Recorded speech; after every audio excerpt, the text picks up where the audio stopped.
Benvenuto a questa serata, a questo giorno di festa,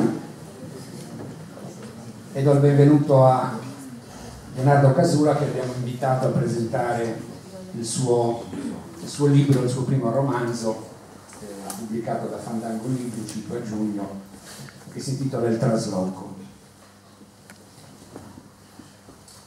Stavo pensando che gli autori che abbiamo invitato quest'anno, prima Silvia Dorescenzi, che è una giornalista appunto, che ha scritto un romanzo con una edizione mezzo pirata, poi Mariangela Sedda, che è stata qui 2 settimane fa, adesso Leonardo, sono uniti da una caratteristica specifica che è tra l'altro indicata spesso come primo connotato dell'autore. Sono tutti e 3 laureati in filosofia.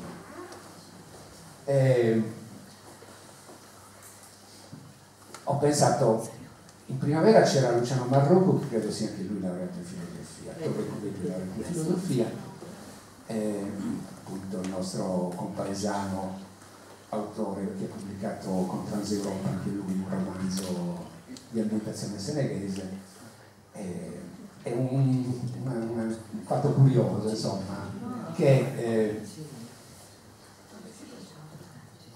mi fa pensare, riflettendo anche sui miei alunni, io ho insegnato allo scientifico, che hanno scelto filosofia, diciamo che è un corso di studi, diciamo, di vocazione, che si sceglie perché che molti bravi studenti scelgono per seguire comunque un percorso di studi che a loro piace, trascurando il fatto che possa esserci o meno un preciso sbocco occupativo, insomma, visto che lettere o filosofia, le opportunità di lavoro sono uguali, tanto vale scegliere, o forse anche qualche altra, o molti altri percorsi di laurea.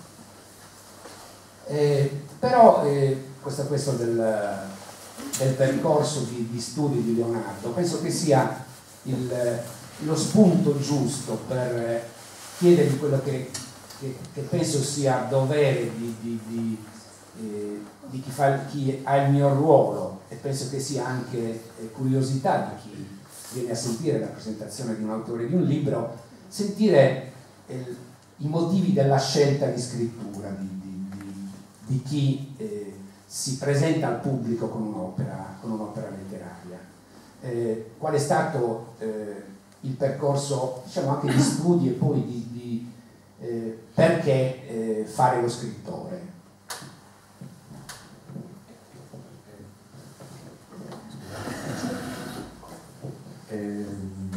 Naturalmente grazie a tutti di essere qui, mi fa molto piacere di questa serata in vostra compagnia, e ringrazio voi e ringrazio Mari per l'invito davvero molto. Devo subito smentirlo, io in realtà non sono laureato in filosofia, ho combinato la retrocopertina del libro, le note sull'autore, in modo che sembrasse, in realtà ho dato tutti gli esami in filosofia, ho cominciato a lavorare alla tesi e poi mi sono trovato un lavoro, quindi non mi sono mai laureato.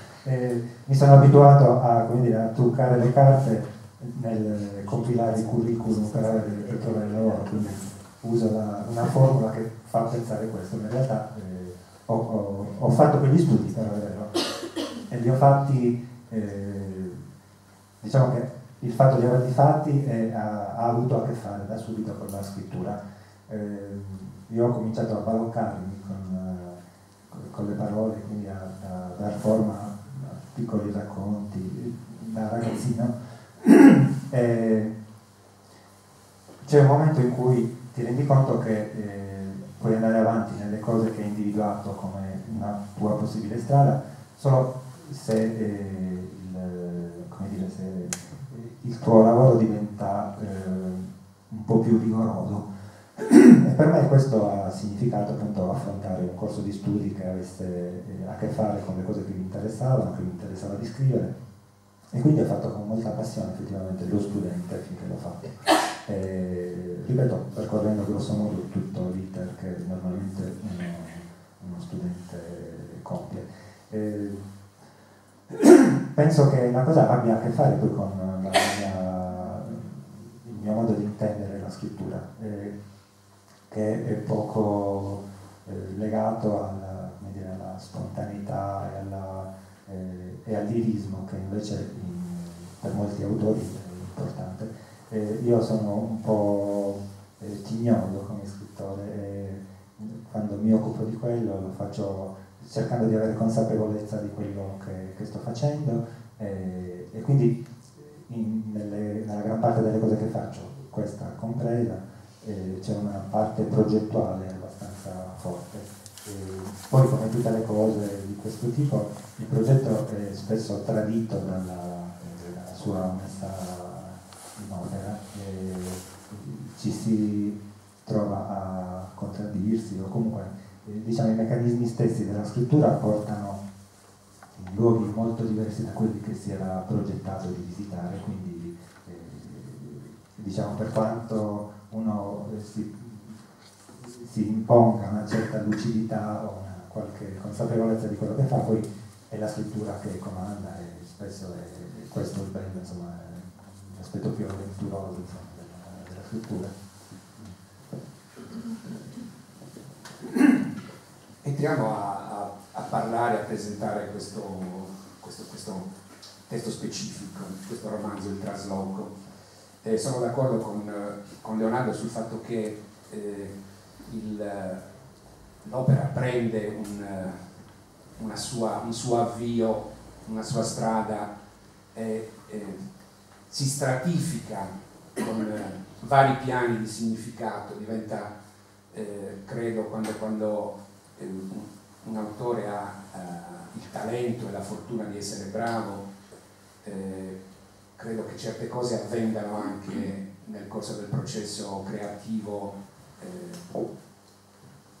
senza che lui abbia voluto o si sia reso conto di andare per quella strada. Questo è un romanzo che comincia con un trasloco, appunto, con una coppia giovane, una coppia di giovani diciamo del ceto medio superiore, che vivono in una città di mare indefinita in Italia, non si sa tra nord e sud, potrebbe essere Cagliari o un'altra città di mare, mi sembra.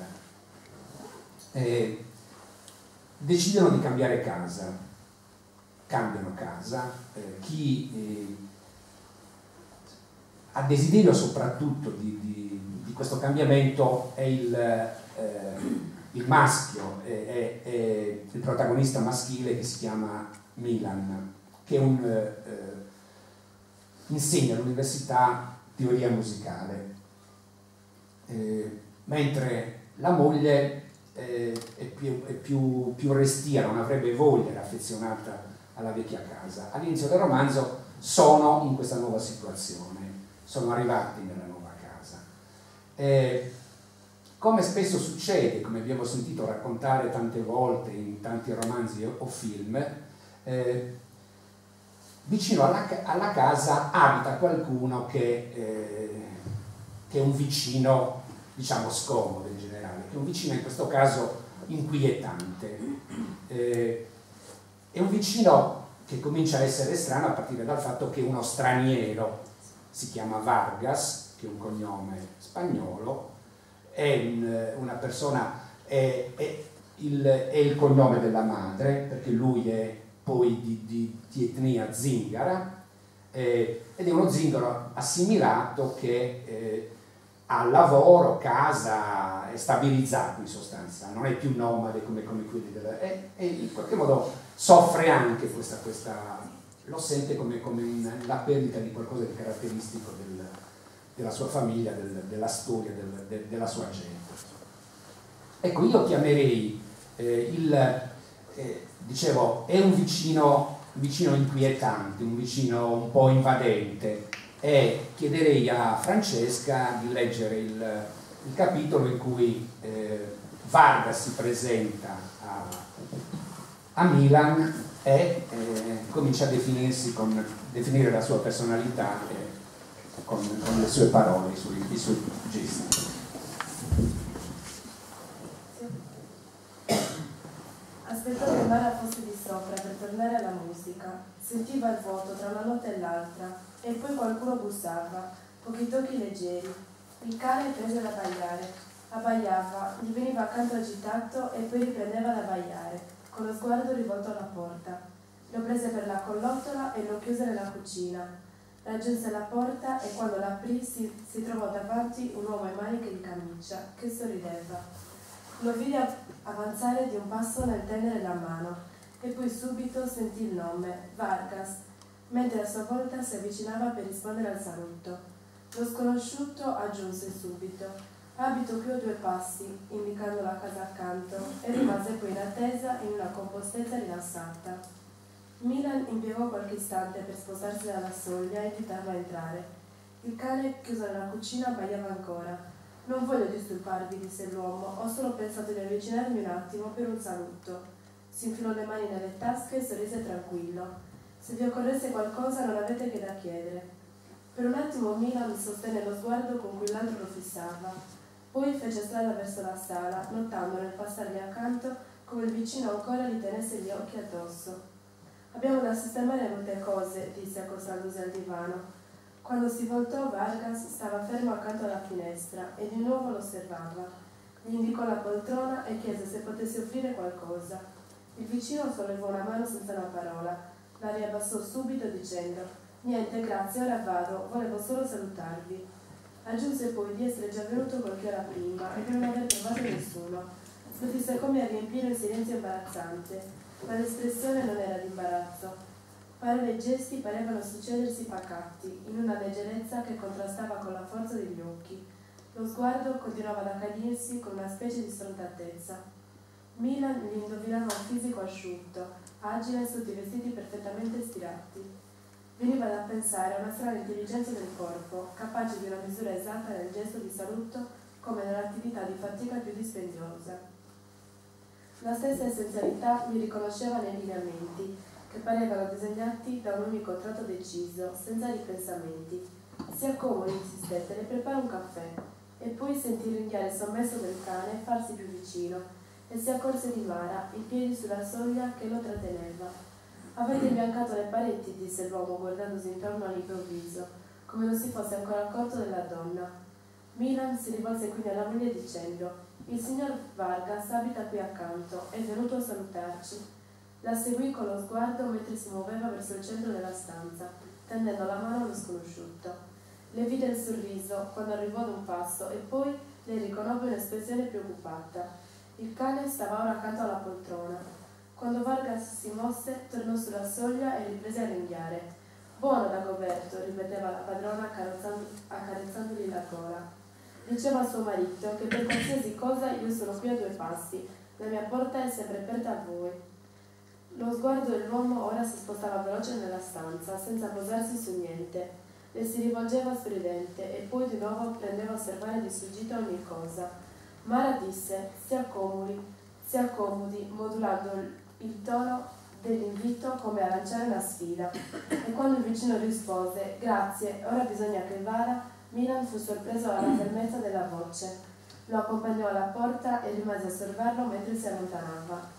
Arrivato a metà del vialetto che portava al cancello, Vargas si voltò e ancora una volta restò a fissarlo con un'insistenza imbarazzante. C'è una cosa che volevo chiederle, disse Milan avanzando lentamente. Abbiamo qualche problema con l'impianto idraulico. Si avvicinò tendendogli la mano distrattamente e l'uomo gliela strinse, sino a fargli male. La pressione, aggiunse quindi, sentendo che la presa si allentava. Ci arriva appena un filo d'acqua.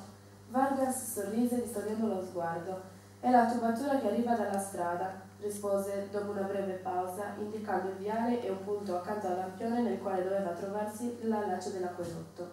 Avete ancora il vecchio impianto. Quando fu al cancello, aggiunse senza voltarsi: meglio passare da dietro se non volete rifare il pavimento della sala. E indicò il proprio giardino con un gesto della mano. È l'unico modo.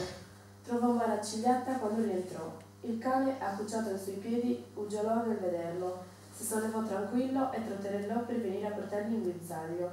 Si chinò ad accarezzarlo e sentì la voce di lei che diceva: non mi piace, e poi di nuovo: quell'uomo non mi piace. E sono vicino, disse Milan allontanando il muso del cane.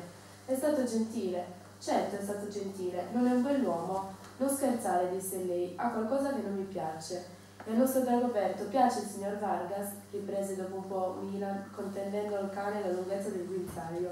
Cosa mi dici, ci piace questo Vargas? Il cane ringhiava ora e faceva resistenza, puntando le zampe. Lo portò a sé facendolo scivolare sul pavimento e quando l'ebbe vicino aspettò di vederli abbandonare la presa per un attimo.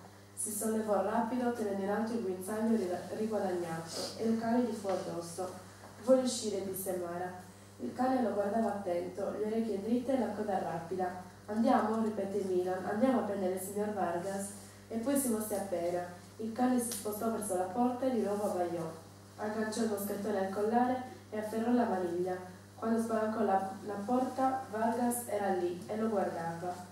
Trattenne l'animale mentre il vicino, con calma, spiegava di aver lasciato le chiavi di casa sul davanzale.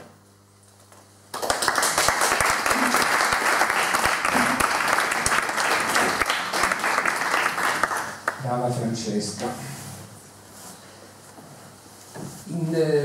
In questa lettura, non lo leggeremo tutto, e cercheremo di evitare di svelare alcuni aspetti di questo romanzo che si basa su una forte tensione narrativa. Abbiamo visto che accanto alla coppia dei protagonisti c'è il loro cane Dagoberto, Dago, a cui sono molto affezionati. Compare anche un altro cane. All'inizio del romanzo, nella prima pagina, si dice che nelle prime righe ci si racconta che il protagonista nella nuova casa trova nel suo computer una mail dove c'è solo un video, una mail che contiene solo l'indirizzo e un video, senza nessun commento, nessuna parola scritta. A mandare questo video compare come il nome del padre defunto da diversi anni di Milan. Questo video è sconvolgente quando Milan lo apre e lo guarda. Vi si vede un cane che viene ucciso e scuoiato sostanzialmente. Entra in questo uno degli elementi più forti del romanzo, più terribili, quello che è stato definito, anch'io ho pensato subito, è stato definito in una recensione del romanzo un elemento perturbante, qualcosa che sconvolge in profondo, cioè il confronto con qualcosa di intollerabile, la sofferenza di questo animale. Io vorrei chiedere qualcosa, perché chiunque leggerà il romanzo si confronterà innanzitutto con questo elemento. Lo chiederei a...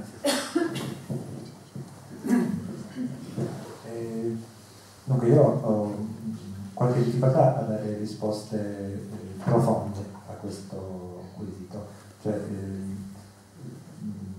non so bene quale sia il senso profondo di quelle pagine.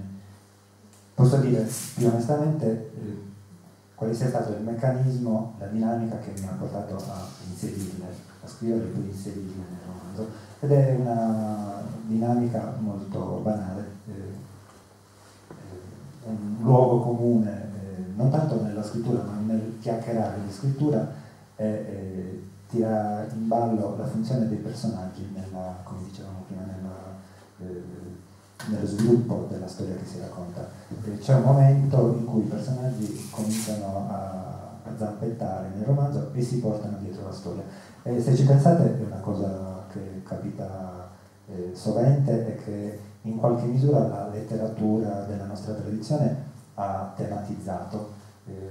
Pensate a a quanti personaggi come Pinocchio, Frankenstein, il Golem vengono fuori da una materia inerte che per magia, e la magia di volta in volta è diversa, si presenta in modo diverso, prendono vita e si portano dietro il romanzo che racconta le loro vicende. Quello che capita a chi scrive secondo me è molto simile, sospetto che appunto poi tra le righe queste storie che tutti conosciamo, che fanno parte insomma, del nostro immaginario, abbiano in qualche misura raccontato di questo piccolo miracolo che uno che racconta storie si trova sotto il naso mentre racconta. In questo caso per me c'era un'idea abbastanza vaga del racconto, per lo più costruita con un po' di luoghi comuni, l'idea, come diceva Mario, della coppia che trasloca, che trova un vicino disturbante che si infila all'interno della loro crisi, è abbastanza banale. A me interessava in generale raccontare degli equilibri che si rompono e poi si ricostituiscono in situazioni appunto di crisi, equilibri naturalmente tra personaggi, però quest'idea è rimasta così a livello fumoso per tanto tempo, e invece i personaggi hanno preso vita, mi hanno portato verso lo sviluppo della storia quando ho pensato di inserire queste pagine e quindi di metterle davanti, la visione dell'orrore davanti ai personaggi stessi che reagiscono in modo diverso e in quel momento si mettono in moto. Poi naturalmente non avevo idea all'inizio di come sarebbero andate le cose. Strada facendo, si sono presentate diverse possibilità e alcune di queste mi sono sembrate funzionali, quindi ho proseguito su questa strada e il romanzo ha preso questa forma, diciamo, ma è stata dare una spiegazione di quelle pagine e di tutto il resto di carattere procedurale, cioè ho proceduto in quel modo, diciamo. Il motivo per cui alla fine non ho comunque censurato queste pagine, nonostante non sia una scelta intelligente tenerle all'inizio del romanzo. Sono pagine che scoraggiano la lettura e uno scrittore avveduto le avrebbe perlomeno ridotte. Io ho pensato invece di conservarle perché ho pensato anche che avessero un senso che poi lentamente si rivela nel corso del romanzo e anticipino con la loro brutalità uno dei temi che secondo me è un tema chiave perlomeno nella mia lettura, nella lettura che farei nella cosa che ho fatto. Apro una piccola parentesi per dire che quando Mario mi ha spedito la bozza della locandina con cui sarebbe stato annunciato questo incontro, mi ha stupito molto vedere che il piccolo stralcio dal romanzo che è stato scelto da lui per la presentazione, per dire di che si trattava, e quindi le 3 righe scelte, fossero le stesse che in circostanze analoghe ho scelto io, scegliendole appunto tra tante possibili, per annunciare un incontro che invece si è tenuto a giugno. Le 3 righe trattano del sacrificio, che per quanto non in modo esibito, è però il tema di fondo, secondo me, del romanzo. E niente, mi ha, devo dire, molto sorpreso e toccato il fatto che si sia rivelata insomma, questa affinità, almeno dal punto di vista della lettura tra me e lui. E a proposito di cani, entra proprio a proposito quello che si dice dei tamburi che si fanno da noi, i tamburi che vengono suonati dai tamburinos. Si dice, l'ho letto anche sul sito dei tamburinos, che le pelli che coprono questi tamburi siano pelli di cane morti sostanzialmente di fame, in qualche modo sacrificati, e addirittura il dolore del cane è un elemento indispensabile per ottenere una qualità di suono superiore. Allora, questo tema, in qualche modo, un tamburo, il suo suono, tenete presente che Milan è un musicista, è presente anche in questo romanzo, e Vargas ce l'ha in casa, quasi lo tiene in serbo come se aspettasse lui, e lo dà a Milan per una serie di ragioni che si capiranno nel corso del romanzo. La lettura, abbiamo scelto una lettura in cui si presenta il tamburo e viene fatta da Noemi.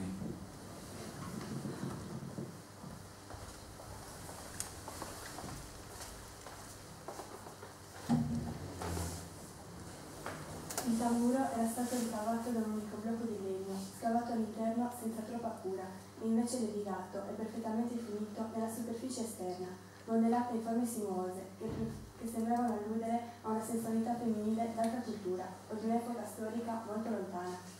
Vargas si chinò sullo strumento per inclinarlo appena e colpirlo delicatamente, con le dita serrate e la mano piegata a formare una leggera concavità. Il suono che ne venne fu profondo e persistente. I vetri del vasista socchiusi vibrarono a lungo. Milan notò l'attacco lento, il timbro caldo e di nuovo sentì lo strano dolore, sordo, che da qualche tempo avvertiva l'ascolto ripetuto del suo Weber, quando l'opera 9 giungeva alla battuta fatidica, e la dissonanza sembrava infinare l'armonia delicata, l'accordo fondamentale che riteneva insieme le parti. Il suono procedeva come nella lama di un macellaio esperto, insinuandosi nelle commessure del corpo, facendosi dissezione, smembramento. Si ascolta attentamente, senti la voce del cane a cui è stata cavata la pelle, disse Vargas. Ci senti il corpo cavo che la fa grande. Io lo guardavo, stava con la testa appena inclinata, e di nuovo toccava appena il tamburo con la punta delle dita, come a blandire qualcosa di vivo. È uno strumento molto bello, commentò Milan, rompendo il lungo silenzio seguito alle ultime parole del vicino.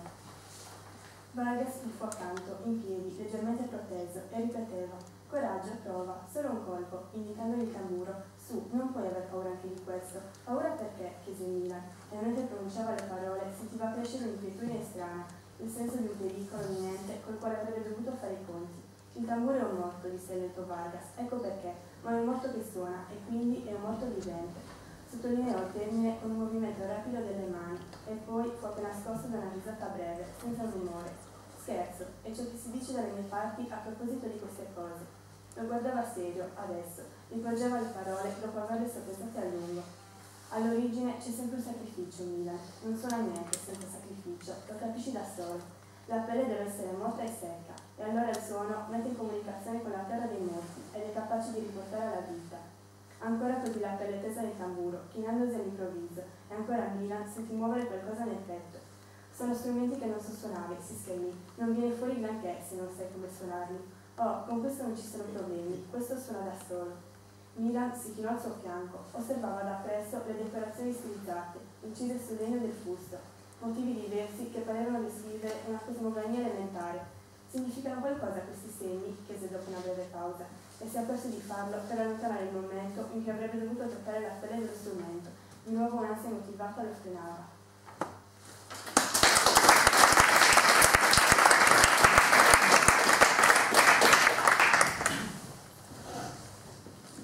Io vorrei soffermarmi un attimo sul protagonista maschile, che è un po' un personaggio, secondo me, è pienamente riuscito, è vivo, è vero, quando ti fa interagire con lui in sostanza. Quando, per esempio, nei rapporti con Vargas, uno viene a dire: ma perché subisci? Perché non reagisci? Milan è sembra apparentemente una persona debole, un intellettuale tipico, sembra remissivo, però ha qualcosa che lo rode. Credo che sia un personaggio molto complesso. lo hai pensato molto o si è rivelato nell'azione? Ma in parte si è rivelato. Senz'altro mi interessava che fosse come dire, la controparte degna di un vicino di quel tipo. Vargas si è disegnato molto rapidamente e sapevo che avrebbe avuto quella fisionomia. Diciamo che è stato più decisivo nella strutturare anche proprio l'andamento del romanzo. Invece per quanto riguarda Milan gioca un po' di rimessa, quindi in parte si disegna come contraltare rispetto al vicino. Devo dire che poi in realtà è la coppia dei due che mi interessava. Le questioni musicali che sono al centro del romanzo e che forse si è intuito anche dalla lettura servono da spartiacque, separano due approcci molto diversi alla musica. Uno è quello sanguigno che diciamo popolare, che viene incarnato da Vargas, lo strumento stesso che diventerà simbolo di questo è uno strumento arcaico, il tamburo, uno degli strumenti primitivi per eccellenza, diciamo. L'altro personaggio è invece un musicologo che si occupa soprattutto della seconda scuola di Vienna, quindi Weber. Ecco, di là da tutto, di là dalle questioni musicali, dalla complessità che queste si portano dietro anche solo a nominarle, a me interessava che fossero i due approcci a confronto, cioè uno molto analitico nel caso di Milan, è molto razionale, e l'altro invece molto legato al corpo. Ciò che succede, Mario diceva, c'è qualcosa che non quadra con l'idea di un personaggio semplicemente debole perché disegnato così come si disegnano gli intellettuali. C'è qualcos'altro, questo qualcos'altro verrà in un certo senso cavato fuori da Milan attraverso proprio il rapporto con Vargas, che da questo punto di vista ha una funzione maieutica per quanto rovesciata, cioè è capace di tirar fuori il peggio delle persone. In questo caso tira da connotazione negativa, ciò che tira fuori è una sorta di vitalismo che era sopito e che invece le questioni relative al cane e soprattutto i rapporti col vicino fanno riscoprire. Quindi è un personaggio che troviamo spesso conquistato da operazioni anche semplici come scavare una buca e nel farlo però scopre il gusto di fare questi lavori pesanti, fisici, lavori che sono estremi naturalmente al suo, c'è il lavoro quotidiano che è più un lavoro intellettuale, eccetera. Ecco, mi interessava che fossero a confronto questi due mondi e che finissero col scambiarsi le parti. All'origine, mi pare sia stato detto, c'è una questione idraulica a unirli e a portarli in rapporto, diciamo. È un tubo, una tubazione che passerà per il giardino del vicino. È una servitù, questo è il termine tecnico con cui insomma, se avete a che fare con le amministrazioni condominiali viene indicato. È una servitù che diventa tale in senso più largo, però invece nel caso dei due personaggi. Mi interessava che il rapporto proprio di servo e di padrone, che inizialmente è impostato in un certo modo, lentamente si rovesciasse. È uno dei percorsi che appunto accompagnano poi lo sviluppo del romanzo, è questo.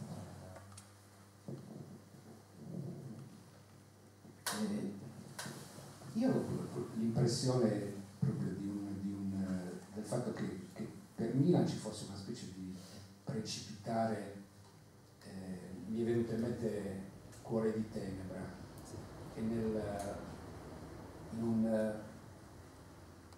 che ci sia una fascinazione di Vargas molto molto più profonda di quello che apparentemente tu non riveli tutto,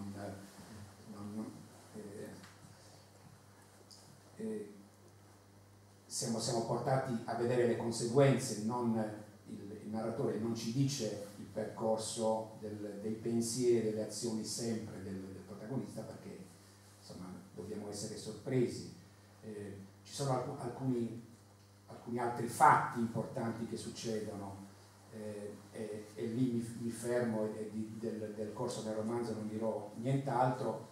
Appunto Mina scopre che la moglie Mara aspetta un bambino e subito dopo sparisce il loro cane, e questa è una perdita gravissima dopo che è successo quello di cui vi ho parlato prima. La figura della moglie. La moglie è una fotografa, è un personaggio anche lei molto, molto ricca, molto sfaccettata. Io adesso leggiamo un brano in cui credo che Leonardo dimostri veramente la sua bravura. Una conversazione con un'amica dove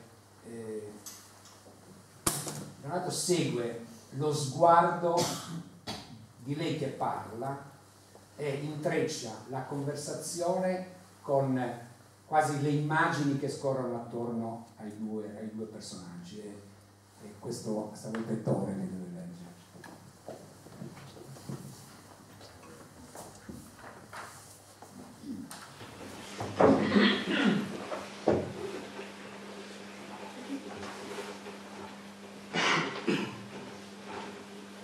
Il ristorante dava una piccola spiaggia, il mare arrivava alla battigia senza raggiunti, con un lento crescere e ritirarsi. Poco più in là sfiorava i graniti protesi a chiudere l'insenatura, ripetendosi regolare con tutta la tranquillità di un respiro.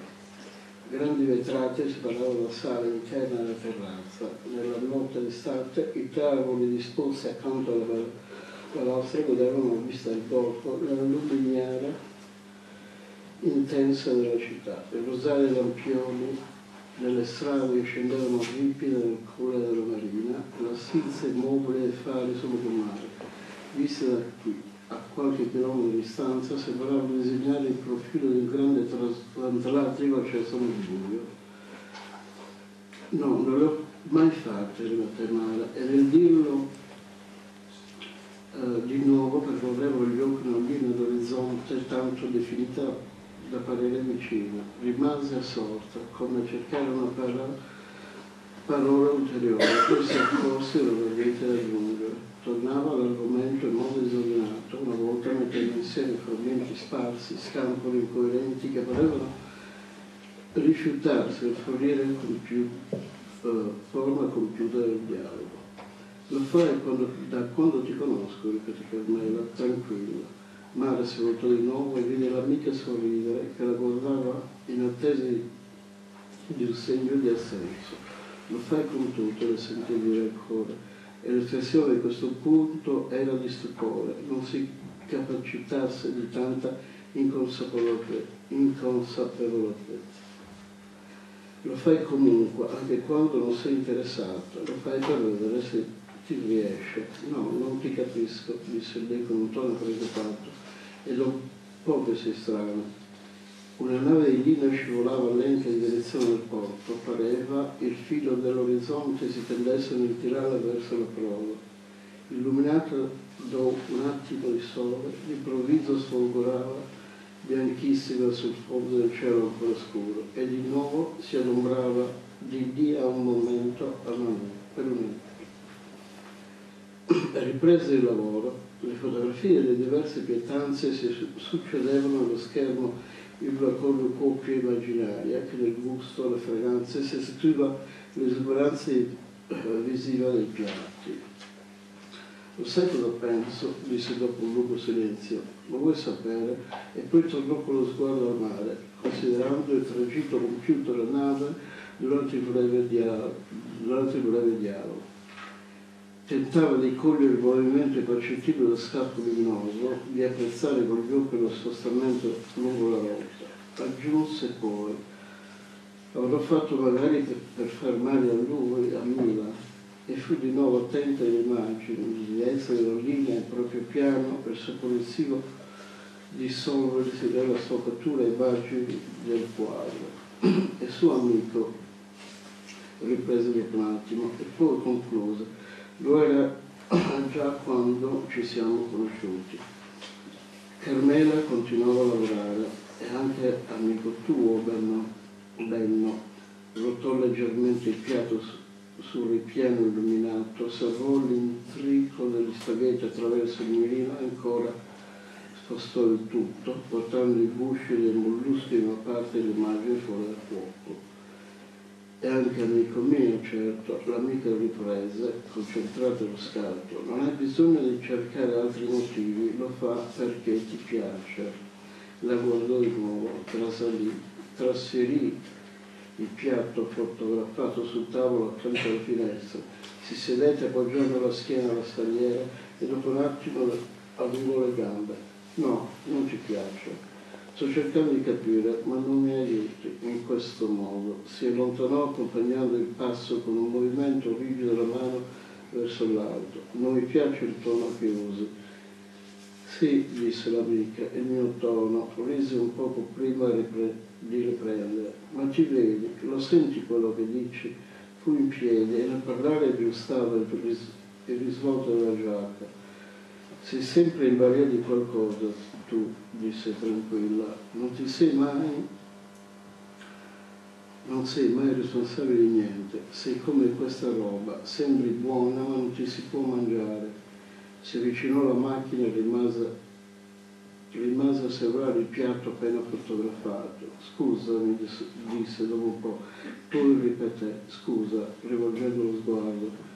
Dalla grande vetrata arrivò il respiro lento e risacca. Un cielo tanto bianco da parere luminoso percorreva ripido il bagnasciuga, affondando leggermente il becco nella sabbia umida dopo ogni passo. Sì.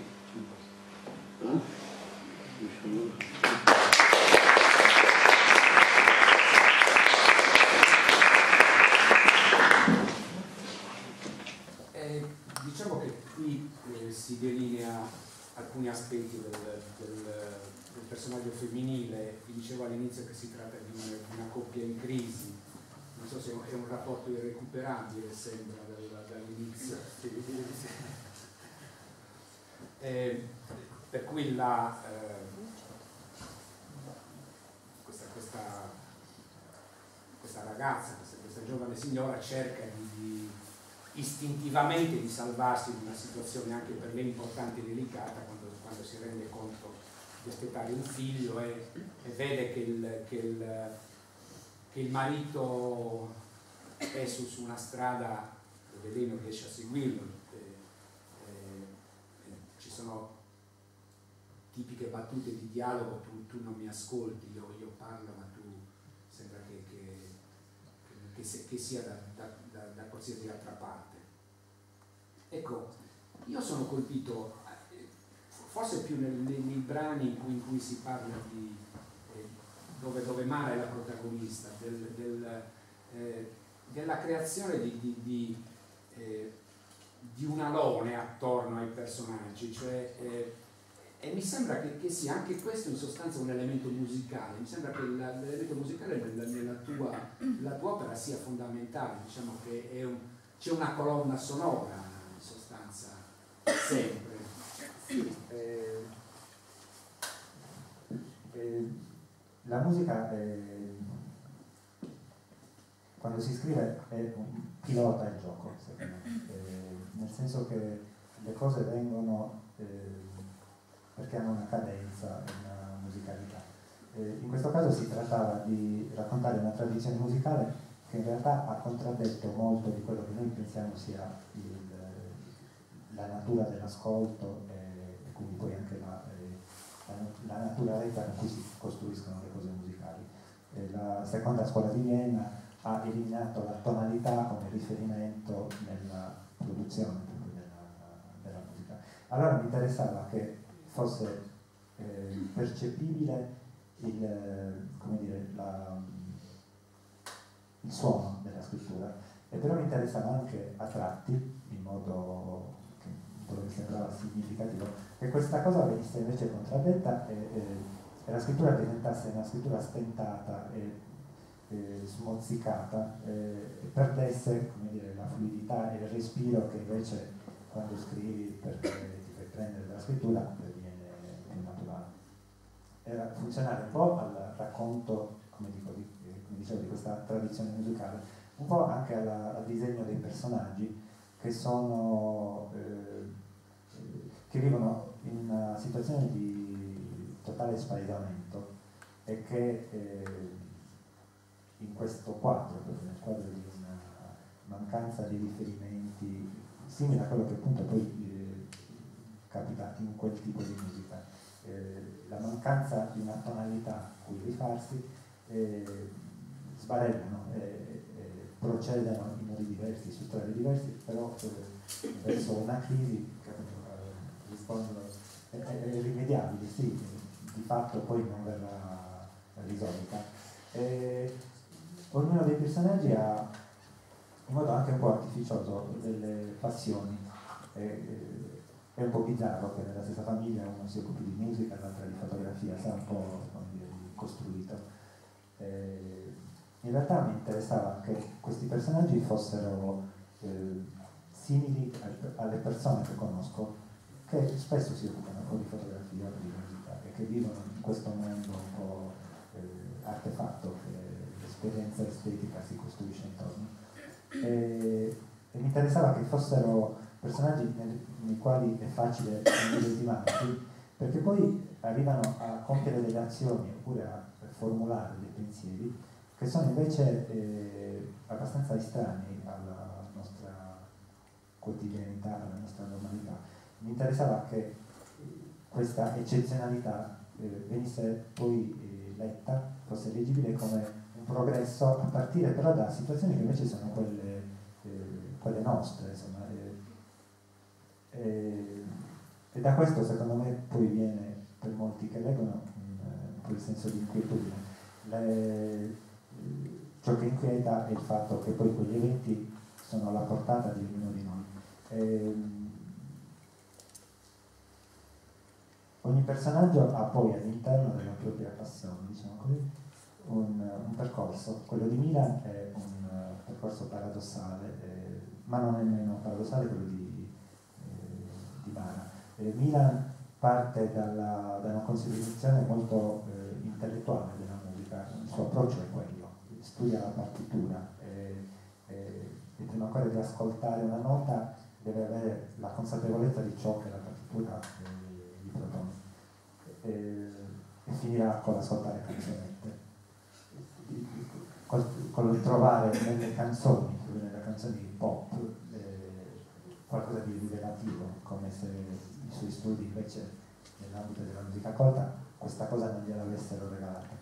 Nel caso di Mara per me è stato più complesso, avevo in mente senz'altro il senso di straniamento che viene dal praticare una disciplina figurativa, il dover ritrarre per esempio un volto, Mara è soprattutto una fotografa di ritratti, allontana la familiarità che abbiamo col volto umano e improvvisamente quello che per noi è consuetudine, non ci stupisce, diventa una cosa misteriosa da esplorare. Il primo passo nell'iter che ho cercato di costruire per questo personaggio è questo. Nel fotografare cerca di restituire il senso di straniamento che ha davanti alla fotografia in generale e prima ancora più radicalmente davanti alla fisionomia delle persone che gli capitano davanti. Tenta di restituire questo senso di straniamento e in realtà nel tentativo e nel perseguire questo obiettivo costruisce la propria identità. La troviamo all'inizio del romanzo impegnata in questo sostanzialmente. Paradossalmente il romanzo si chiuderà con lei che come dire, si definisce come soggetto, quindi arriva a un compimento di questo percorso, osservando una foto della quale non è l'autrice, ma è il soggetto. Mi interessava anche in questo caso che il percorso si chiudesse con una sorta di rovesciamento delle parti e delle questioni che durante poi il racconto vengono snocciolate. C'è anche uno sfondo, diciamo, storico. Appunto, molti dei personaggi sono o zingari direttamente, o sono stati a contatto, sono popolazioni. Milan dovrebbe essere uno slavo che proviene da una regione che è stata a contatto con gli zingari. C'è anche il tema appunto delle persecuzioni a cui le minoranze come queste sono state sottoposte in Europa o dai nazisti, oppure gli obblighi, credo, in Russia li obbligavano a stabilizzarsi. C'è un tentativo che è stato fatto da tanti regimi autoritari in Europa di costringere, di risolvere la questione degli zingari, appunto. E questo è come sottofondo, è una, cioè sta sullo sfondo di alcune scelte dei personaggi, delle loro azioni. Ti interessava questo tema? Sì, mi interessava.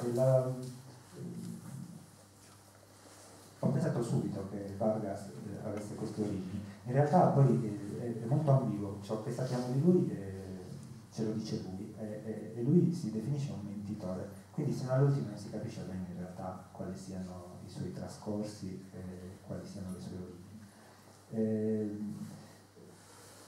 Vi dicevo, mi interessava che i personaggi fossero personaggi nei quali è facile identificarsi, quindi come dire, persone civili, mediamente colte, con delle passioni, eccetera. Queste persone davanti alla figura di Vargas fanno un passo indietro e rivelano qualche cosa che è difficilmente compatibile invece con la cultura pure media e con un grado di civiltà minimo.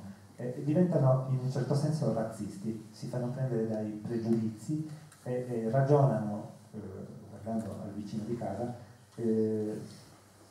così come temo molti di noi finiscono col ragionare. Cioè, io ho scelto di caratterizzare il personaggio in questo modo perché ho l'impressione che davvero davanti agli zingari cosiddetti tutti noi facciamo un passo indietro, perché abbiamo a che fare davvero con una cultura molto distante dalla nostra e non riusciamo a rapportarci con questa diversità se non mediando la distanza con dei luoghi comuni. La gran parte delle cose che tutti noi pensiamo sugli zingari sono sbagliate, ma sono radicalmente sbagliate. Sono frutto di mitologie costruite nei secoli ad hoc. Ad un certo punto nel romanzo Vargas dirà l'Europa si costruisce da secoli i suoi zingari, ed è vero, lo stesso nomadismo è in realtà frutto il più delle volte storicamente di rimettere in moto queste popolazioni per levarsele dai piedi sostanzialmente. Sino a un certo periodo della storia è stata loro riservata, come dire, la marginalità della cittadinanza.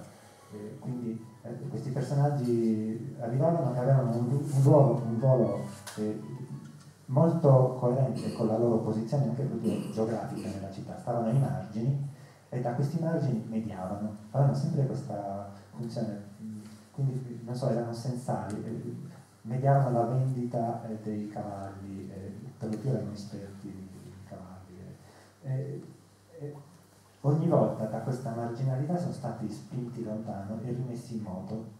Quando si pensa che il loro nomadismo sia una cosa connaturata, in realtà si cancella in modo brutale la storia per come è andata in gran parte dei luoghi d'Europa, in gran parte delle città europee. Sappiamo tutti in modo ormai abbastanza, direi, è una cosa acquisita, le questioni della Shoah. Il caso degli zingari zingari, io lo uso tra virgolette, un termine spregiativo, in realtà loro parlano di sé come Rom, Sinti, Manouche, eccetera, eccetera, e ogni volta che capitano in zone diverse dell'Europa assumono dei connotati diversi e si chiamano in modo diverso. Però ecco, non sappiamo granché in realtà della tragedia che li ha colpiti parallelamente a quella che ha colpito il popolo ebraico. Davvero la comunità degli zingari europei è stata decimata da quell'esperienza, e il ritorno a casa dei superstiti è stato drammatico, peggio che quello degli ebrei. Si sono ritrovati espropriati di tutto e di nuovo messi in moto. Da un lato questa dinamica di rapina totale da parte della cosiddetta civiltà sedentaria, dall'altra la pretesa, una volta rimesse in moto queste etnie, che hanno in realtà un insieme complesso di etnie, si è tentato, per esempio, come diceva Mario, nell'ambito del socialismo reale, di proletarizzarli, reinserirli in contesti proletari, appunto, in barba a tutte le loro tradizioni.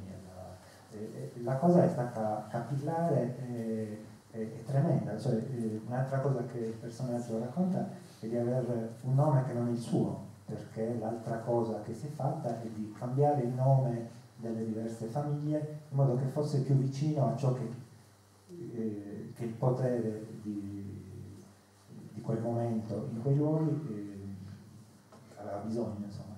E non parliamo di tempi molto lontani, parliamo di Khrushchev, cioè gli editti per la proletarizzazione dei zingari sono cosa di Khrushchev, quindi diciamo gli anni in cui poi in realtà si ponevano le basi per una ridiscussione perlomeno delle questioni, insomma, dei regimi socialisti, eccetera. È un esempio, in realtà è un po' tutto il mondo che ha trattato queste persone in questo modo. E niente, io ho cercato è un argomento molto scivoloso, perché si rischia, come dire, di connotare i personaggi, di caratterizzarli usando dei cliché che ancora una volta sono ingannevoli.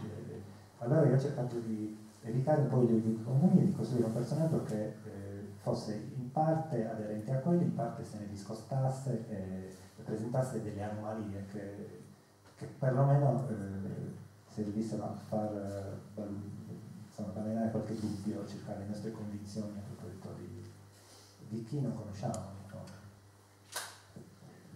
Sì, credo che questi personaggi appartenenti a queste etnie, sia Vargas che la ragazza, comunque sono persone che sono persone normali e allo stesso tempo conservano lingua, caratteristiche, atteggiamenti anche psicologici propri. Io capisco che cercare di approfondire il romanzo non avendolo letto produce un po',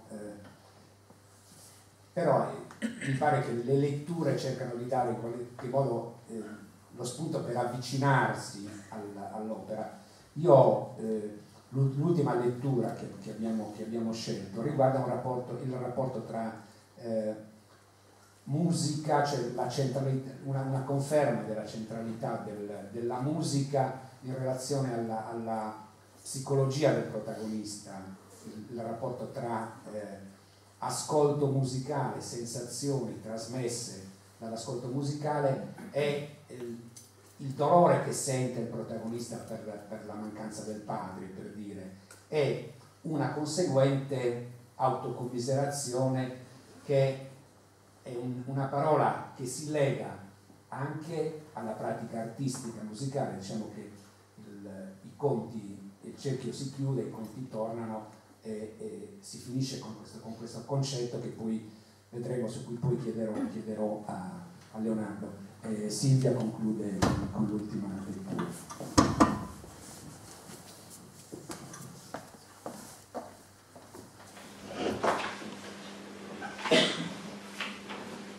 Un momento particolare, io la terza bagatella dell'opera 9 gli pareva si potesse considerare il centro della composizione. Nell'accordo era forse l'unisono della viola e del violoncello a segnare il punto, a produrre l'effetto che avvertiva tanto evidente. E l'effetto era poi un dolore speciale, che sentiva improvviso quando i due strumenti suonavano insieme alla parte. Nella piccola aura la musica si diffondeva lenta, affondando di qualcosa all'interno. Non avrebbe potuto dire altrimenti. Dall'inizio dell'anno seguivano alle sue lezioni pochi studenti, un gruppo sparuto che nel corso dell'ultimo mese si era ancora ridotto. L'analisi dettagliata del testo musicale condotta nei primi tempi aveva spaventato la più grande parte di iscritti che da allora disertavano gli incontri al mattino, nell'aula dedicata all'ascolto. I pochi rimasti entravano sparsi distribuendosi nelle banchette, aggiungendo al suono degli archi lo scalpiccio frettoloso ed un brusio ininterrotto. Si era impegnato a mettere in luce i rapporti strutturali presenti nell'opera 9, insistendo sulla lettura della partitura, definendo con precisione le parti degli strumenti impiegati, per passare all'ascolto delle 6 bagattelle solo in un secondo momento. L'ascolto, quando poi era avvenuto, l'aveva proposto dilatando nel tempo, rallentandone il flusso attraverso interruzioni continue riprese per selezionarlo, ridurlo alle componenti maggiori, e intervenire sulle singole parti facendo notare il puntillismo ante litteram di volta in volta o la costruzione per strati, tentando quindi di mettere in chiaro la composizione di ogni strato sonoro. Ancora una volta tornando alle note stampate su carta per mostrare agli occhi nella sua complessità ciò che l'orecchio faceva fatica a percepire in modo analitico e sentiva come un'unica tessitura finissima. Disegnava lentamente nel pensiero degli allievi una sorta d'esploso del congegno musicale studiato. Costruiva con loro un'immagine mentale dell'opera, una rappresentazione sinottica di ciò che all'ascolto ognuno di loro avrebbe continuato a sentire nella linearità irreversibile della durata. Ciò nonostante, tutto questo non sarebbe riuscito a render conto del dolore strano che l'opera ad un tratto gli procurava. Il dolore veniva in un momento della composizione, non in una sua parte. Ed era sempre lo stesso, e insieme poteva dirsi assolutamente diverso, perché era ogni volta diverso il tempo nel quale si offriva la musica. La nota della viola, separata dall'insieme delle relazioni che la legavano alle altre note dell'accordo, e l'accordo stesso, per sé preso, lontano dal tempo scandito dagli strumenti, non avrebbero avuto alcun effetto. E ciò nonostante era certo di avvertire esattamente in quell'attimo, a quel punto dell'opera, ciò che ne costituiva il senso per lui. Una sorta di centro capace di tenerne insieme le parti e che insieme poteva dirsi il punto di rottura da cui poteva procedere la disgregazione dell'insieme. Quanto poi al dolore, non avrebbe saputo parlarne in modo più chiaro di come faceva. Gli era difficile descrivere la sensazione provata, dire dove fosse il luogo del corpo dal quale si irradiava per separare, dividere i diversi elementi di cui d'improvviso sentiva composto il proprio insieme e che concorrevano a farne quel che si dice un organismo. Tentava di definire i contorni del suo male paragonandolo a qualcosa di simile. Lo diceva dunque vicino al dolore provato dopo una grave perdita, che si presenta come un male del sentimento, certo, e che però poi in qualche modo si avverte nella concretezza del corpo, come qualcosa che affligga l'essere stesso. Nell'interrogarsi a questo punto sul senso grave della perdita, nel chiedersi quanto questo gli fosse conosciuto, Milan sentiva tornare il dolore per la perdita del padre, e ancora una volta si esortava a un ascolto più attento. Rileggeva la celebre nota introduttiva redatta da Schubert per le 6 bagattelle, lo stralcio sottolineato durante la prima lezione nel frontespizio ingiallito della partitura. Si pensi a quanta sobrietà occorre per esprimersi in modo tanto conciso. Ogni sguardo può esprimersi in una poesia, ogni sospiro in un romanzo. Ma esprimere un romanzo con un solo gesto, una felicità con un solo respiro, una simile concentrazione può trovarsi soltanto laddove manca in pari misura l'autocommiserazione.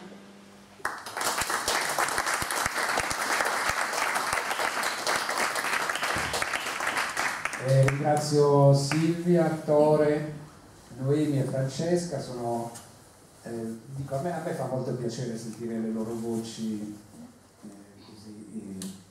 che leggono i testi degli autori che presentiamo. Questo brano lo trovo estremamente significativo un po' del senso. Sì.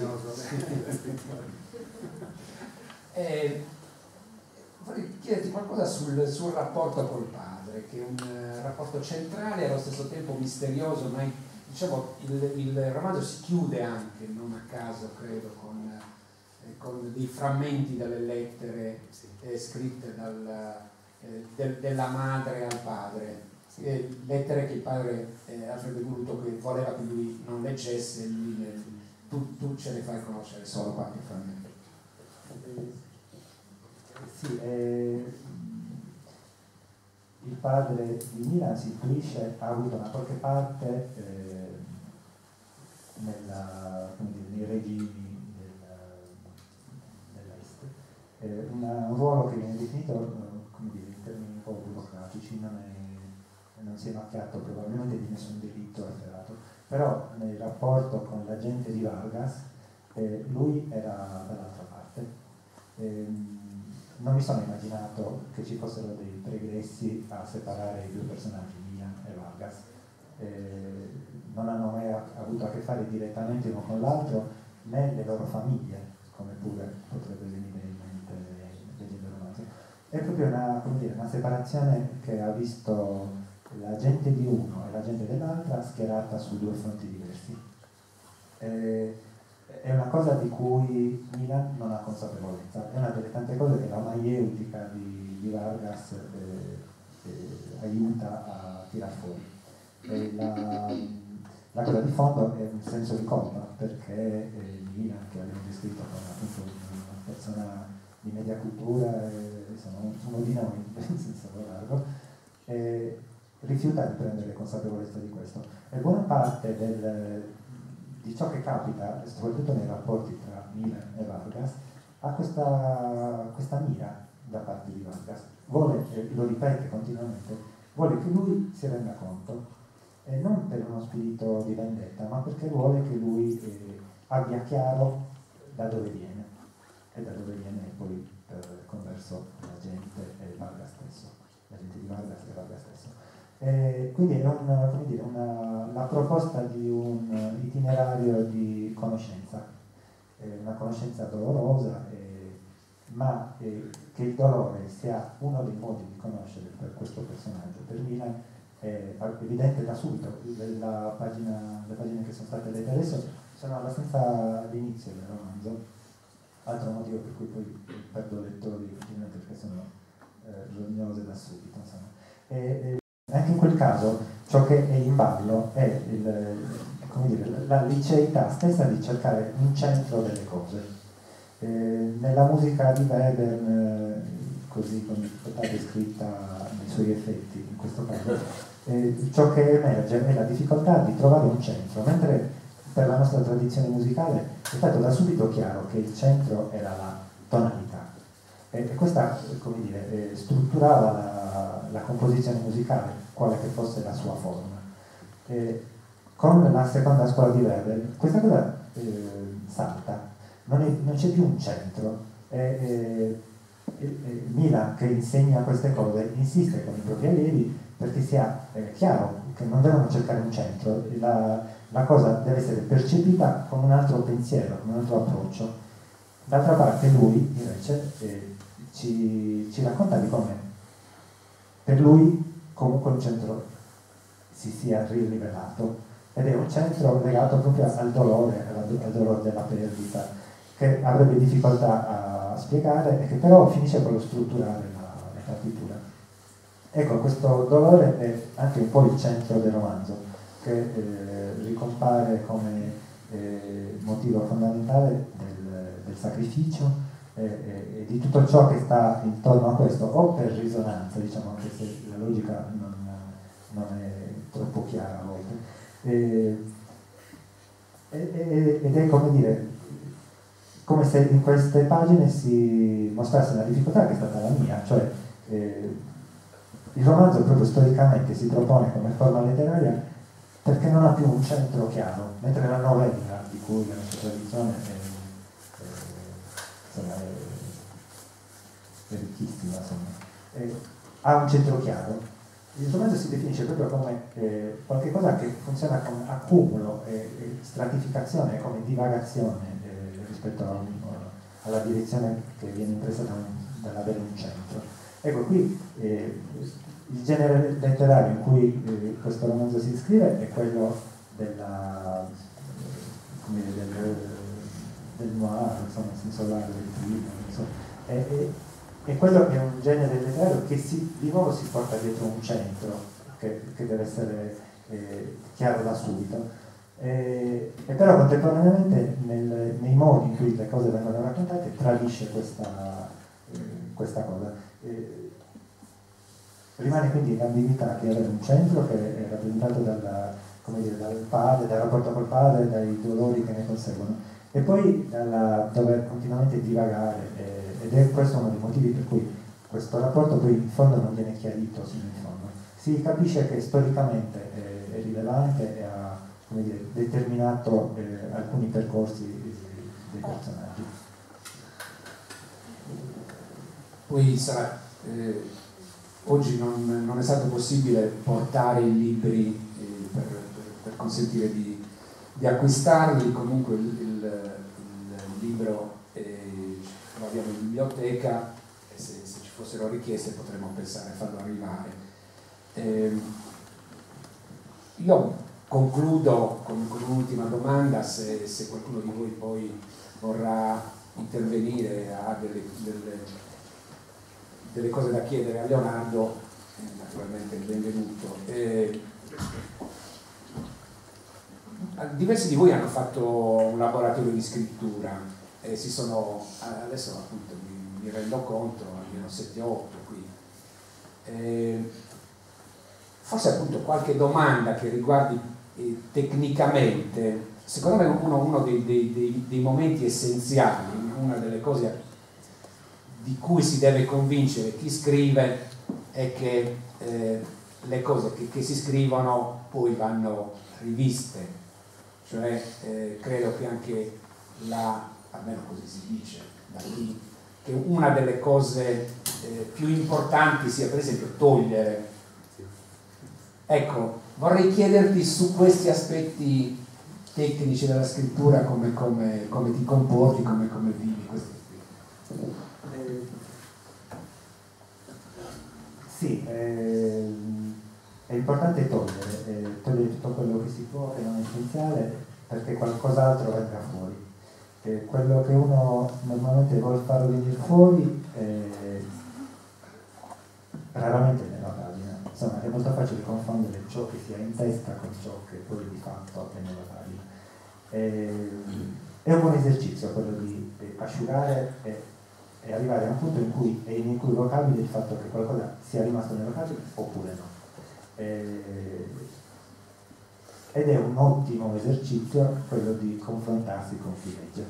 Allora io, come insomma penso molti che scrivono senza avere risposte dagli editori, ho per tanti anni avuto come interlocutori dei miei amici che quindi leggevano, diciamo, in modo molto viziato come me, sapevano cosa dover leggere. L'esperienza del pubblicare un libro per me è stata eliminante proprio per il fatto che ho dovuto fare i conti con lettori che non sapevano niente di me e che mi hanno aiutato a capire cosa di ciò che faccio è superfluo, si può eliminare. Ho l'impressione che nel corso poi degli anni uno impari proprio a vederle da sé queste cose. All'inizio, o comunque non tanto all'inizio come nel mio caso, sono arrivato insomma ad avere a che fare con gli editori in tarda età, però è un momento fondamentale, è proprio il fatto che le persone ti facciano le pulci, ti chiedano conto di ciò che hai fatto e soprattutto ti aiutino a eliminare ciò che non è, che per te è fondamentale, poi in realtà non è affatto essenziale perché le cose vengono fuori.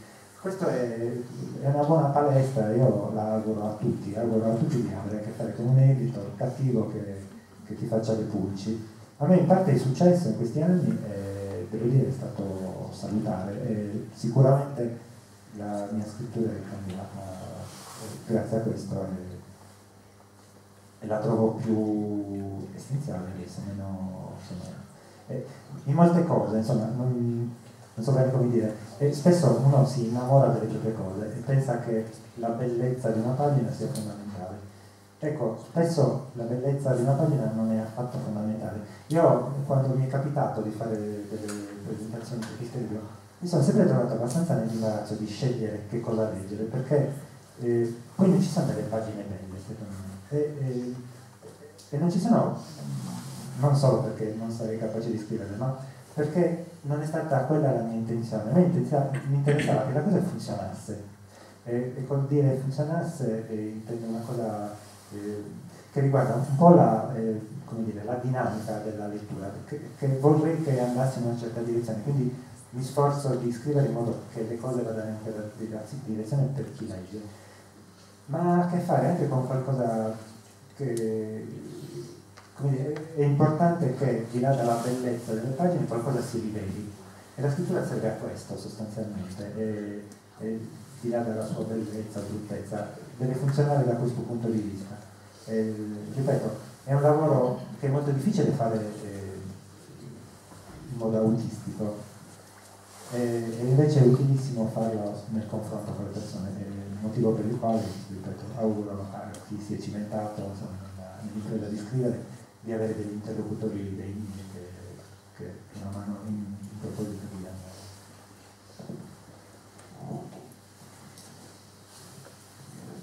Va bene, non so, qualcuno ha il coraggio? Francesco. Volevo chiederti quanto c'eri tu nella tua vita vissuta nei vari personaggi del libro, o in un passaggio in particolare, o è distribuita, diciamo, in vari personaggi, le tue esperienze di vita? Sì, direi che si distribuisce un po' nei diversi personaggi, non mi identifico con nessuno di questi. C'è senz'altro molto in tutti loro, sparso tra tutti loro, un po' della mia passione per il dare forma alle cose. Il personaggio femminile che fa la fotografa, attraverso lei ho cercato di raccontare qualcosa che ho provato. Io non sono un fotografo, non penso di avere nessun talento come fotografo, però ho avuto degli amici fotografi che da ragazzino mi hanno portato a spasso a fare fotografia. Adesso credo che neanche si usi più questa espressione, andiamo a fare fotografia.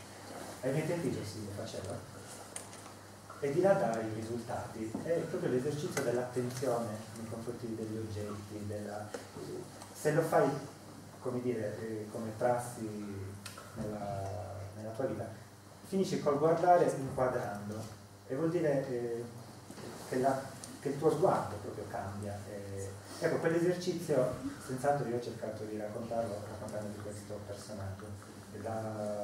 In modo analogo alla mia passione per la musica, io ho suonato per tanto tempo le percussioni, era abbastanza inevitabile che ci fosse un tamburo di mezzo che racconto, e di là da tutto per me sono oggetti affascinanti, non più come da ragazzina erano proprio irresistibili, erano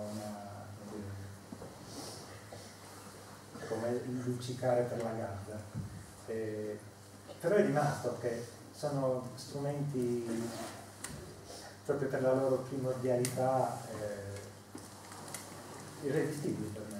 Non mi sembra affatto casuale che in quegli oggetti si sia poi tradizionalmente incarnata una sorta di metafisica che è più o meno esplicita, però i tamburi sciamanici, i tamburi africani, molte tradizioni africane si portano dietro questo, e niente, ho cercato di raccontare queste cose in molti degli autori che sono sullo sfondo e che servono ai personaggi per decodificare ciò che succede nei loro dintorni. Sono effettivamente autori che mi hanno appassionato, quindi diciamo ci sono rientrato in questo modo. La vita vissuta è comunque una vita un po' di secondo grado, perché comunque è mediata dai libri, dalle letture, senz'altro c'è una cosa che è vita vissuta, ed è la questione idraulica. Io effettivamente ho avuto guai seri con la vicina di casa per la servitù, e da lì credo che sia nato così.